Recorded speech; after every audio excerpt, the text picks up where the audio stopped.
걸리면 죽는다.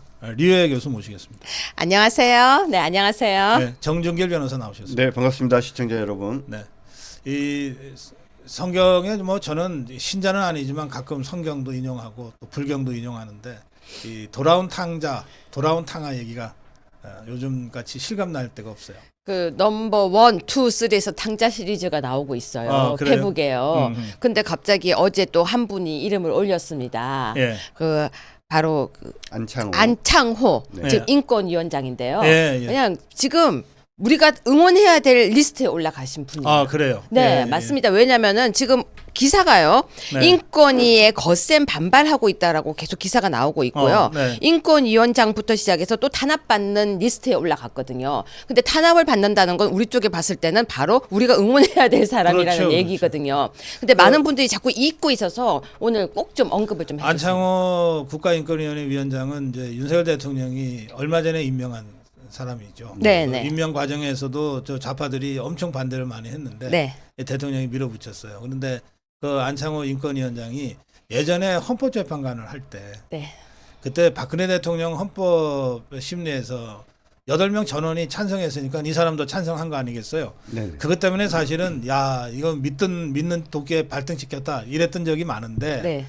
어쨌든 지금은 국가인권위원회 위원장으로서 굉장히 중요한 그 입장을 지금 발표한 거 아닙니까? 정진길 변호사. 예, 맞습니다. 사실 그동안 국가인권위원회는 좌파의 소굴이었죠. 좌파의 교두보였습니다.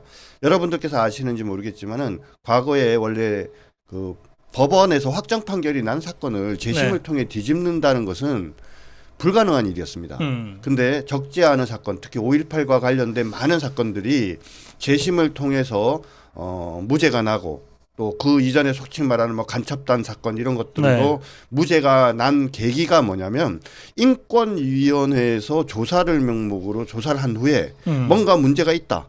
라는 조사 인권위원회 조사 결과를 만들어 놓고 그거를 재심 자료로 활용을 해서 결국은 무죄로 뒤집은 사례들이 많았습니다. 예. 그런 측면에서는 과거의 인권위원회는 어떻게 보면 정말 좌파의 심장이자 좌파의 교두보였다고 할 수 있는데 네. 이제 세상이 정상화되면서 우리 국민들이 이렇게 생각을 하는 겁니다. 인권이라는 게 좌파들만 인권이 있는 게 아니지 않습니까? 그럼요. 그죠? 예. 우리 모두 국민들이 인권을 가졌는데 어떻게 하다 보니까 우리가 그들이 말하는 그들만의 어떤 인권이 그들만의 기본권에 빠져 있다가 곰곰이 생각해 보니까 이게 뭔가 우리가 그들이 어떤 잘못된 선전선동에 속았다라는 게 드러난 거죠.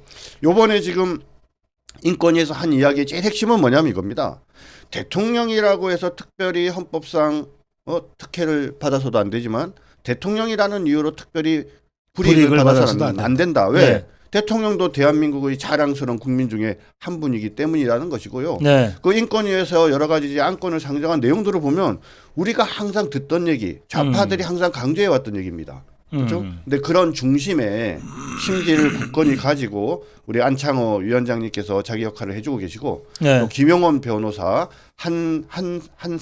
한상훈 교수 이런 여러분들이 제대로 자기 역할을 해주면서 이제는 인권위가 좌파의 교두보가 아니라 대한민국의 교두보, 우리 보수우파의 교두보로 바뀌었다. 예, 네. 너무 자랑스럽습니다. 그러면은 인권위에서 이번에 무슨 말을 했느냐 몇 가지 워딩을 읽어드릴게요. 체포영장 잘못됐다.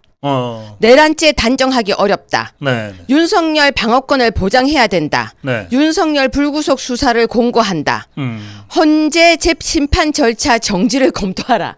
아니 이게 인권위에서 나온 얘기예요. 네, 그렇게 나오니까 뭐라고 기사가 나오냐면요. 윤석열 대통령의 방패막이 된 인권위.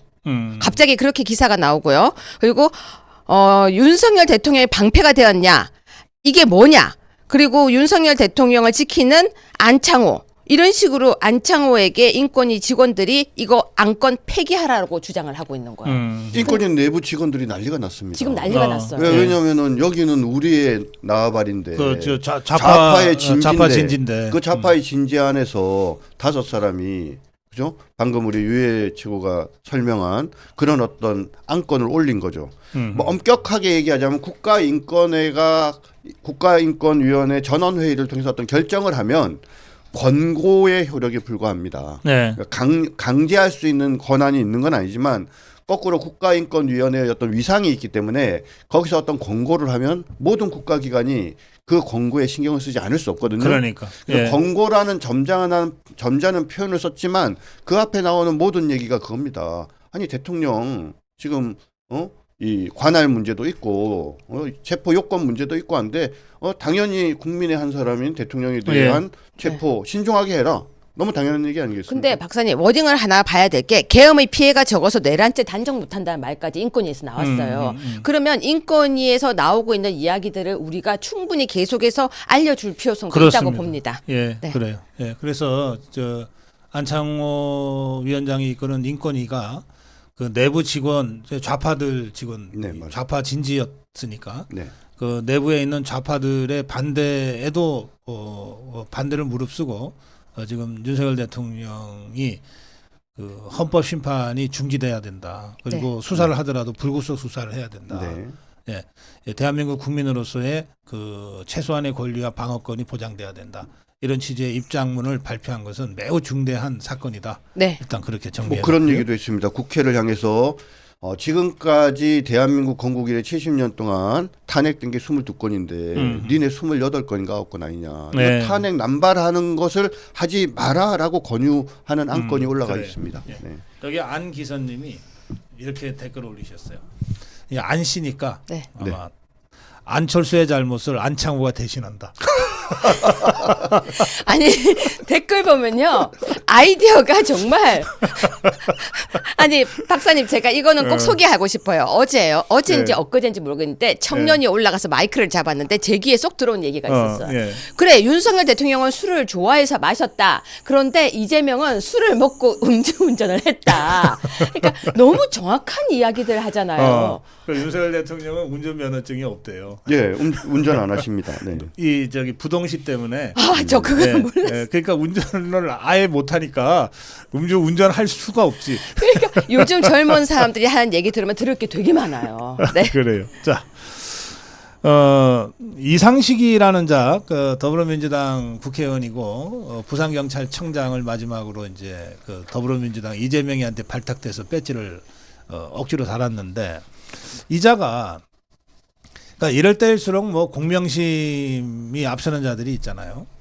이 자가 뭐 이 국수본하고 전화기가 닳도록 전화를 했네. 뭐 서부지법에서 영장은 오늘 저녁쯤에 나올 것이네. 뭐 이러면서 사실상 민주당과 국수본과 공수처와 법원의 이 커넥션이 작동되고 있다는 것을 지 공을 알리기 위해서 이걸 떠들어댔어요.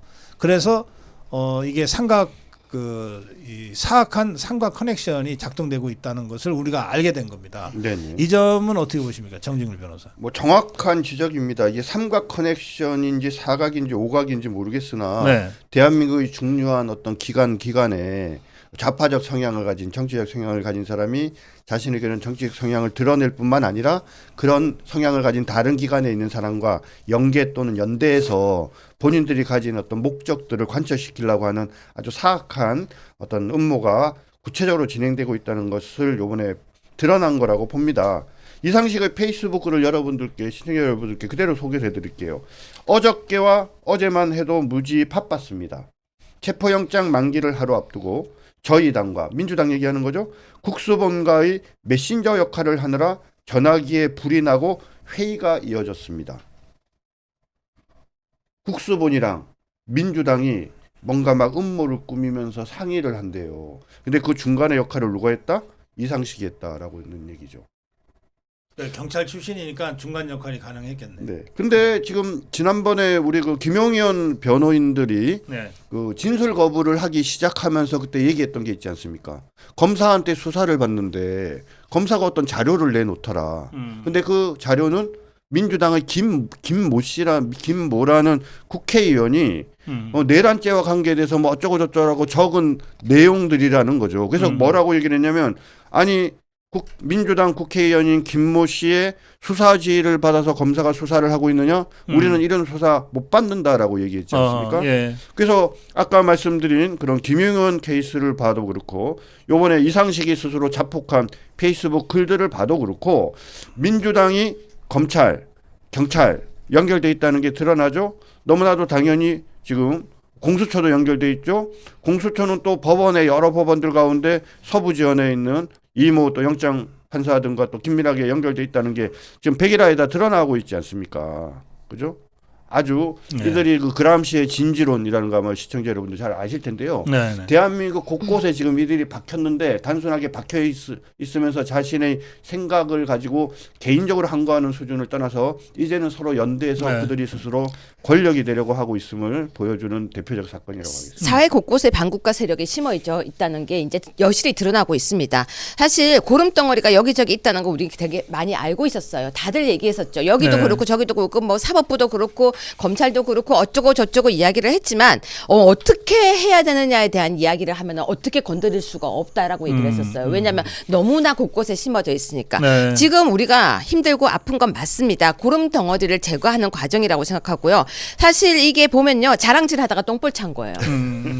자랑질 한 거예요. 자기가 나 이렇게 일하고 있어요라고 이걸 어떻게 패보겠습니까? 이런 거 SNS에 쓴다는 자체가 상식을 넘어서서 이제 이 정도는 해도 된다라고 너무 자신감이 있었던 거예요. 정확하게 지적하셨습니다. 이제는 경찰, 검찰, 법원 그리고 중요한 어떤 국가기관들이 자신의 편이라고 생각하는 거죠.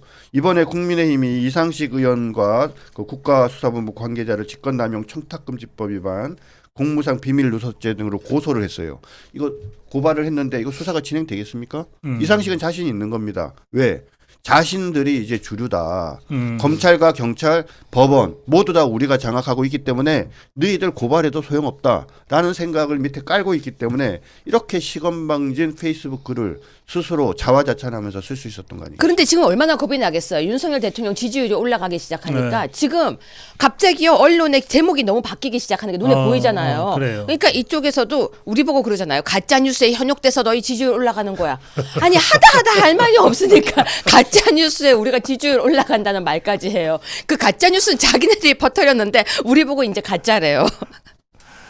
그래요. 자, 이제 그런가 하면 지금 이 공수처가 서울중앙지법에 영장 발부를 했다가 기각되니까 발부 받을 수 있는 데를 찾다가 서부지법을 찾아간 것 같다. 그럼 이제 윤상현이 며칠 전부터 문제 제기를 했어요. 또 제보도 믿을 만한 제보도 받았다 이러는데 만약에 이게 사실이라면 이 서울중앙지법을 이걸 어떻게 봐야 돼요? 지금 이 정도 의혹을 제기하면요. 네. 더군다나 윤상현 의원이 믿을 만한 제보라고 얘기를 했지 않습니까? 그러니까 지금 그 부분을 중앙지방법원이 답변하지 않는 게 이상하지 않습니까? 야, 중앙지방법원에 체포영장이 접수된 적이 있습니까? 접수됐으면 혹시 발부됐나요? 기각됐나요? 이거 물어보는 거지 않습니까? 네. 보통의 경우에는요. 그런 사실이 있습니다, 없습니다. 너무나도 당연히 없습니다라고 답변을 하면 네. 쉽게 끝날 거를 수사 중인 사건이라서 답변할 수 없다 이렇게 얘기를 했어요. 자, 그런데 지금 이게 왜 중앙지방법원 관할에서 수사가 진행 중인 사건이 아니지 않습니까? 근데 예. 왜 중앙지법에서 수사 중인 사건이라고 대답할 수 없다라고 말을 하죠? 이건 뒤집어서 얘기하면 뭐냐면요. 공무원이 순진하거든요, 생각보다. 그러니까 맞기 때문에 제 추측으로는 윤상현 의원이 제보를 받았다는 것처럼 이 말이 맞는데 이제 맞습니다라고 얘기를 하면 그다음에 설명하기가 어려워지기 시작하지 않습니까? 그래서 일부러 이렇게 대답한 게 아닌가라고 추측하고 있습니다. 근데 왜 대답을 안 해요? 아니면 아니라고 하면 되잖아요. 이렇게 엄중한 상황에서 저는 우리는 이런 얘기를 해요. 계속해서 질문을 했을 때 대답을 안 하면 대답 안 하는 거 보니까 맞네 이런 말이 자연스럽게 나가요. 그렇지. 예. 근데 이건 되게 중요한 얘기거든요. 특히 중앙지법 같은 데가 물으면 아니라고 뭔 말 하냐고 윤상현 의원 당신이 아무리 의원이라고 그래도 우리 알래 이렇게 모욕하지 마세요 해야 되는 거 아니에요? 근데 대답을 안 하니까 국민들이 뭐라고 댓글 안 하는 게 아니라 못 하는 거 예, 같아요. 못하죠. 그러니까 국민들이 뭐라고 댓글 쓰냐면요. 질문하는데 대답을 안 하네? 이상하네? 왜 저래? 라고 하는데 이상한 게 하나 있어요. 서부지법에 그 영장 청구했던 시간이 너무 특이한 시간대 아니에요? 거의 24시 다 돼서죠. 0시. 예. 이상하잖아요. 처음에는 되게 머리 쓴 줄 알았거든요. 어허. 근데 당황해서 그런 게 아닌가. 예. 라는 의혹들도 지금 제기되고 있는데요. 그 청구 받은 판사도 당황했겠어. 0시에 영장 청구해 달라고 예. 발부해 달라고. 그러니까 그게 어떤 의미냐면 보통 예. 이제 영장을 그 법원마다 다른데 이게 요 날짜마다 이게 판사를 담당 판사를 바꾸는 경우도 있고 주일 간격으로 하고 그런 경우들도 있는데 24시 이전이냐 이후이냐에 따라서 혹시 영장의 이 누구한테 전담 판사가 달라질 수 있는 거 아니냐. 그래서 그런 것들을 고려해서 시간을 그 시간에 넣은 거 아니냐. 그래서 정확하게 공공시간 넘었냐 안 넘었느냐. 넘지 않았다면은 혹시 다른 사람한테 갔을 수도 있는 거 아니냐. 이런 부분들에 대해서는 좀 사실관계를 확인할 필요가 있다라는 문제 제기를 하는 분들이 계시죠 지금. 예, 이건 뭐 사실 확인은 곧 될 거고요. 네네, 어떤 그렇습니다. 형태로든. 자, 마지막으로 이 문제 좀 짚어보겠습니다. 그 좌파들이 무더기 탄핵을 했어요.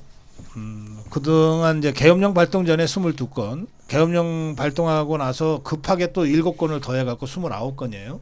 그 중에는 이재명을 수사한 그 이창수 서울중앙지검장과 검사 셋, 또 최혜재 감사원장도 포함되어 있습니다. 헌재가 이 두 사안과 관련해서 야 탄핵하라 해달라고 갖고 왔는데 무슨 사유로 탄핵을 하라는지가 잘 써있지가 않다. 이게 헌재가 공식적으로 이런 입장을 발표한 거죠. 제가 조용하게 예언 하나 해드릴게요. 네. 이제 헌재가 삼심제가 될 것 같아요. 아니 국민들이요 헌재를 못 믿을 것 같아요. 아니 그리고 국가 신뢰도에서 헌재가 3% 나왔어. 옛날에는요 헌재하면은 대한민국의 헌법을 지키는 그리고 국민의 인권을 존중하는 이렇게 했잖아요. 네. 근데 이제 헌재가 전 국민에게 욕먹는 데가 돼버렸어요. 야당과 여당에서도 욕을 하지만 국민 전체가 욕을 하고 더 나아가서 헌재 뭐만 하면 다 헌재로 가는 거예요. 예. 그리고 일이 과중하게 진짜 몰려드는데 인권위에서 아까 이야기했습니다. 이렇게 탄핵을 많이 하는 데가 없었다. 탄핵 하는데요. 자 그러면은 이번에 탄핵이 기각되면 저쪽에서 믿겠습니까? 인용이 돼도 우리 쪽에서 믿겠습니까? 그러면 헌재의 역할에 대해서 왜 헌재는 단심제냐라는 기본적인 문제까지 지적이 나가게 되는 거예요. 그 국가 신뢰도 조사 좀 하죠. 좀 줘보세요. 예. 그래서 탄핵안들이 계속 올라가고 있는데 제가 볼 때는요 헌재 지금 업무 마비예요. 이거 헌재가 할 수 있느냐 대법원도 사건이 많다고 하는데 네. 헌재가 이것도요. 그리고 저는 정말 우리 시청자 여러분들께 얘기하고 싶어요. 헌재에서 그 재판관들이 어떻게 대통령을 함부로 직무 정지가 아니라 탄핵을 시킬 수가 있어요. 그럼 그 사람들에 대한 신뢰가 정말 국민들이 신뢰를 하지 않는데 그래서 이제 헌법재판소에 대한 다시 한번 국민들이 이렇게 환기가 될 거라고 저는 생각합니다. 네. 말을 좀 덧붙여서 하자면 지금 대한민국 국민들이 특히 우리 보수파 국민들은 헌법재판소가 민주당 편든다는 거 다 알잖아요. 네. 그렇죠? 재판을 진행하는 것은 공정해야 되는 거고 신속함도 중요하지만 신중함도 중요한 것이고 가장 핵심은 실체적 진실을 발견하기 위해서 신속함과 신중함이 부딪힐 때는 신중하게 해야 된다는 것이 너무나도 명확한데도 불구하고 계속적으로 민주당이 요구하는 대로 가고 있지 않습니까? 근데 그렇게 민주당의 편을 일방적으로 드는 바로 헌법재판소 재판관이 보더라도 이 검사들에 대한 탄핵은 해도 너무한 거죠. 내가 아무리 야 민주당 니네 편 들어주고 싶은데 세상에 언제 어디서 누구만 있는 거죠. 무엇을 어떻게 해서 탄핵 사유가 되는지를 니네가 제출한 서면을 봐도 나도 이해를 못 하겠는데 야 이건 너무한 거 아니야? 이건 적어도 좀 사실 밝혀줘야지 안 그러면 내가 그래. 각하할 수밖에 없어라고 얘기를 하는 거죠. 예, 저희 고성우 TV가 한국 여론평판연구소에 의뢰해서 조사한 것 중에는 신뢰하는 기관에 대한 조사가 있어요. 근데 민주당이 23이 나왔어요. 그건 이제 좌파들이 다 몰표를 줘서 그런 거예요. 대통령 경호처가 20%예요. 와. 네. 경호처 신뢰가 정말 크죠. 네. 그다음에 헌법재판소가 19야. 네. 그리고 이제 국민의힘은 11이고 쭉 내려가면 경찰은 3, 검찰은 3, 공수처가 1이야. 그러니까 지금 어떤 상황이냐면 신뢰 기관 1% 이건 거 없는 거랑 똑같이 1% 받은 공수처가 20% 신뢰도를 받은 대통령 경호처를 지금 공격하고 있다는 거 아니에요. 이번에 없어질 1위가 공수처래요. 그러니까 여야 합의로 없어질 거예요. 예, 폐지가 여야 합의로 아마 없어질 곳 1위가 공수처래요. 그리고 저 신뢰하는 인물도 한번 띄워주세요. 아. 신뢰하는 인물 띄워보시면 헌법재판소는 19지만 지금 권한대행이잖아요. 네. 그 누구지? 최상목. 아니 저 헌법재판소도 권한대행. 문형배. 문형배. 문형배. 네. 3이야 3. 아. 문영배 헌법재판소장이 신뢰도가 3이야. 근데 이런 자가 대통령 신뢰도가 1이거든요. 네. 31이야. 네. 이재명이보다도 높아요. 네. 대통령 신뢰도 31인데 이 높은 신뢰도 1위 신뢰도를 기록하고 있는 윤석열 대통령을 신뢰도 3밖에 안 되는 문영배 헌법재판소장이 탄핵하겠다고 지금 저러고 설치는 거거든. 네. 그러니까 이게 거꾸로 돼도 보통 거꾸로 된 게 아니에요, 지금 상황이. 지난 2017년 박근혜 대통령 재판 과정에서 네. 우리 시청자 여러분들께서 기억하시지만 헌법 재판은 법률 재판이기도 하지만 정치 재판이기도 하고 여론 재판이기도 하다라고 얘기를 하면서 네. 수많은 법적인 절차적 실체적 문제 절차적 하자가 있음에도 불구하고 말도 안 되는 재판을 밀어붙이는 명분이 그거였습니다. 근데 이제 거꾸로가 된 거죠. 여전히 실체적 절차적 하자가 남아 있는 상황에서 이제는 국민의 여론이 그렇죠. 우리 편이 이제 돼가고 있지 않습니까? 그렇기 때문에 어떻게 보면 헌법재판소가 과거처럼 과거 박근혜 대통령 탄핵을 선례로 그렇게 쉽게 밀어붙이지 못할 것이다. 그래요. 예. 네, 그렇게 생각합니다. 자, 오늘은 우리 자유파가 광화문과 한남동 두 개의 전선을 지킵니다. 한남동에는 한 5천 명 정도. 그거는 정광훈 목사 측에서 이미 한남동을 지킬 한 5천 명을 이렇게 정리를 해냈어요. 그리고 우리 자유파 전체는 광화문에 모여서 탄핵 저지 집회를 하고, 집회를 하는 도중에 이 종북 주사파들이 대통령 관저를 침탈한다면 그건 5천 명이 1차 저지하면서 광화문에 모인 자유파가 전원이 한남동으로 이동해서 함께 저지 투쟁을 벌이기로 그렇게 지금 우리들이 그 계획을 세워놓고 있습니다. 자, 저도 이제 이 방송 마무리하고 이제 광화문으로 나가야 될 것 같은데, 두 분 현장에도 나오시지만 또 연일 여기저기 방송 또 아투TV에서 우리 자유파의 목소리를 전하고 있어서 정말 고생들이 많습니다. 마무리 인사 말씀 듣겠습니다. 자, 정중일 변호사. 네, 여러분 시청자 여러분이 옳습니다. 그리고 우리들이 옳습니다. 우리가 옳고 우리가 정이고 우리가 법치라는 점에 대해서 절대 1호에 의심을 하지 마시고 함께 스크럼을 짜고 반헌법 세력, 반국가 세력들을 척결하는데 함께 주셨으면 좋겠습니다. 저도 열심히 하겠습니다. 우리 함께 최선을 다해서 같은 대우에서 열심히 싸우기를 진심으로 바랍니다. 네. 네, 헌법재판소의 재판관, 여자 재판관도 고발을 당했어요. 무슨 말이냐면 고발을 당하면 다 범죄자 취급을 하는데 그러면은 고발당한 재판관이 해도 됩니까? 무슨 말이냐면요. 대통령을 갑자기 어느 순간에 체포해야 될 대상으로 만들고 있는 반국가 세력과 우리 자유우파의 정말 대한민국을 지키려고 하는 사람들과의 큰 체제 전쟁이라고 저는 생각합니다. 저는 아투TV에서요 5시에 월요일부터 금요일까지 정준길 변호사님과 함께 계속해서 논리 구성과 가짜 뉴스를 정확하게 잡아내면서 여러분들에게 신속하게 보도드리고 있습니다. 자리를 잘 지키면서 우리가 이긴다는 확신을 가지고 여러분들과 함께 하겠습니다. 우리가 이깁니다. 예, 걸리면 죽는다 리오야 교수 그리고 정중일 변호사와 함께했습니다. 그 현장에 나가 보시면 누구나 다 느끼십니다. 젊은 청년들이 대거 집회 현장에 나와서 함께 싸우고 있다. 저희 고성구 TV도 현장에 나갈 때마다 그 점을 정말 중요한 새로운 현상으로 느끼고 있고요. 그래서 그 젊은 청년들을 최대한 그들의 목소리를 저희 고성구 TV를 통해서 전 세계에 그리고 우리 전국에 계시는 자유파 국민들께 알려드리려고 합니다.